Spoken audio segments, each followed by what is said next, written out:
What are band assets? Who should be keeping track of them all? And how can you manage them as your band continues to grow? That's what we're going to be talking about today. Let's jump into it. Hi everybody, my name is Travis Mark. I'm the host of the Musician's Mentor podcast and now this YouTube channel. If you've been here before, welcome back. If you're new, welcome.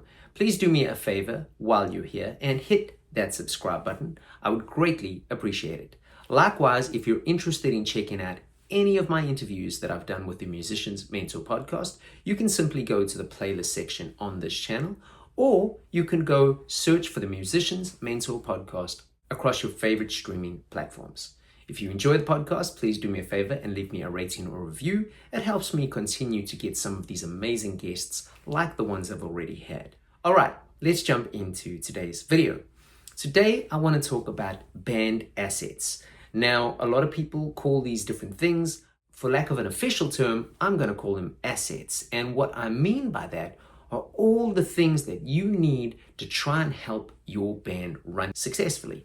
So things that would fall under this bracket would be things like band logos in different formats, JPEGs, PNGs, PDFs, etc., etc., etc. Copies of press that you've maybe had, different pictures and portfolio type things in different sizes and resolutions, because different people do require different sizes and resolutions. Who would have ever thought we'd have to worry about this as musicians? Different formats of your website and track of your inventories, logins and passwords for the different profiles you've had to create across the different social medias or distributors. So you might have different names for Facebook and Instagram, X and Threads and TikTok, YouTube, etc., etc., etc. Likewise, you might use different email addresses for things like MailChimp, CD Baby, DistroKid, TuneCore, whatever the case is, right? All of that information. Then different variants of press releases and band biographies, different album covers you've maybe had or different posters you've used before. All these kinds of things, right? There's a bunch of them. Those are the assets. And as your band continues to grow, you land up with a crap load.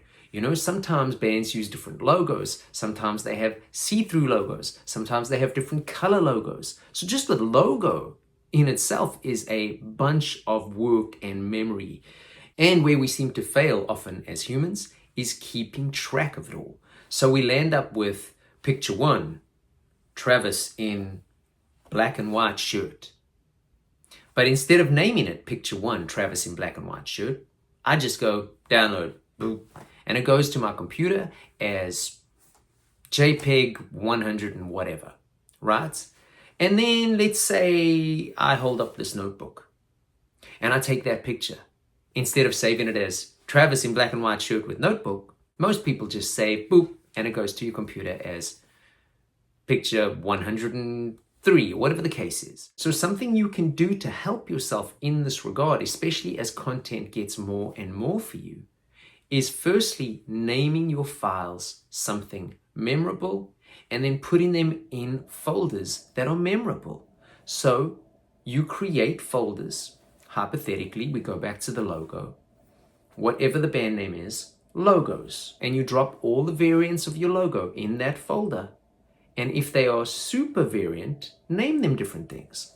Example, black logo, white logo, black and white logo, black and white logo, see-through, black logo, see-through, black logo with white background, white logo with black background. You know, whatever it is, I know I'm being a bit childish here with the descriptions, but whatever it is, make it as descriptive as possible. And do this with all of your assets. So you have a folder for your logos. You have a folder for your pictures. If you've done different photo shoots, you should have folders within your folder naming the location and the dates, because you might need a photo for press in Wyoming and they're asking for a picture of a festival you happened to play there 2 weeks back, and you send them a picture of you playing a pub in Indiana. You know, you don't want to have those conflicts, and they become frustrating to find if you haven't named them correctly. So you name each thing correctly for ease. And again, not to reiterate, but you do this for everything. If you've got more than one album, Band name, album, all the songs in there. Then you make another one. Same album, MP3s. Same album, instrumentals. Same album, radio edits. Whatever it is, whatever you have, but you make it manageable. Now, I'm not going to go on about all the different assets because obviously you might have different assets to everybody, and I want this to appeal to as many people as possible so that you can make your life easier. Once you've started to do this, whose responsibility is it? If you have a manager, should it be their responsibility? Should it be the person who happens to be good at computers in your band? Well, I can't answer this question for you, but I would say learn to do it. It's a skill to have, and it will help you along various walks of life, especially if you do, unfortunately, eventually have to get a different job. You will at least have some logistical skills. So I've personally done this in my bands, but I know that my brother used to keep a record of a lot of the stuff too. And I'm sure that some of the other members in some of the other bands across the years of doing this have probably done so too. Because I used to suck at this. I would just save everything. It would all go to the download folder. And then someone would need something like a tech writer. And I'd be like, I can't find it. Oh, hey, can you send me a copy of track 3 from the album? Can't find it.